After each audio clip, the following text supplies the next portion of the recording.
ആകെ ഉള്ള ഒരേ ഒരു അളിയനാ 24 മണിക്കൂർ തന്നി അടിച്ച് ഇങ്ങനെ കിടന്നോളും. ഇങ്ങനെ പേടിച്ചിപ്പോ അപ്പൻ ഒരു കുപ്പി കഷായം കൂടെ കൊണ്ടുവെക്കൂല, അതും പേടിച്ചടിക്കും.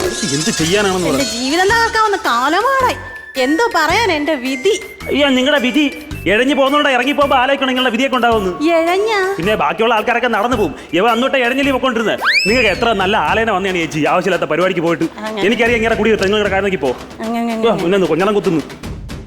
ഈ അനാക്കുണ്ടെങ്കിൽ അനക്കം ഉണ്ടോ എന്തോ. യോ ഇവനെ തൊട്ടാലേ സെപ്റ്റിക്കാവും. എന്ത് ചെയ്യാൻ എന്തൊരു കുരുവെന്ന് പറയും സത്യം പറഞ്ഞു കഴിഞ്ഞത്. പ്രശ്നക്കാരനാ ഒറ്റ അറിയാൻ വെച്ചേരും. ഇവിടെ ഒരു 100 കൂട്ടം പ്രശ്നം നടക്കുന്നില്ല. നിന്റെ പ്രശ്നം എന്തോടാ ഈ പറയുന്നേ? പിന്നെ ഇയാള് വിളിച്ചിട്ട് പ്രശ്നം നോക്കാൻ വന്ന ജോത്സ്യനാണെന്ന്. ഓ ജോത്സ്യനാണല്ലേ? അതറിഞ്ഞില്ല. കഷത്തെന്താ? അരിമ്പാറ. അയ്യ അതല്ല, ഇതെന്താന്ന്? ഇത് പ്രശ്നപ്പലക. തിരുമേനി ഇവിടുത്തെ പ്രധാന പ്രശ്നം എന്തെന്നറിയോ? തിരുമേനി ഈ പ്രശ്നം കൊണ്ട് എന്തായാലും ഇവിടെ തീർക്കണം. ഇനി ആരാണ് ഇവിടുത്തെ ഏറ്റവും വലിയ പ്രശ്നം? ഇപ്പൊ നോക്കിയോളെ എന്തോ തീർന്നു. എന്തോ കാണിച്ചേ? ഒരു വീട്ടിൽ എന്തിനാ 2 TV? ഒരു വീട്ടിൽ 2 TV യോ? ഞങ്ങളിപ്പോ എത്ര പേരുണ്ട്? നിങ്ങൾ 4 പേര്, 2 കൂടെ അടിച്ചാ 8 ആയിട്ട് കാണാം. തിരുമേനി ഇതാണ് ഇവിടുത്തെ ഏറ്റവും വലിയ വിഷയം. അടിച്ചു കഴിഞ്ഞാൽ 2 കെട്ടുകെട്ടാ കാണും. തിരുമേനി എന്തൊരു പരിഹാരം കാണാം. എന്തിനാളി എങ്ങനെ കുടിച്ചും പെടുത്ത് നടക്കുന്നത്? എന്നാ നീ വന്ന് കൂടി, ഞാൻ വന്നങ്ങ് പെടുക്കാം.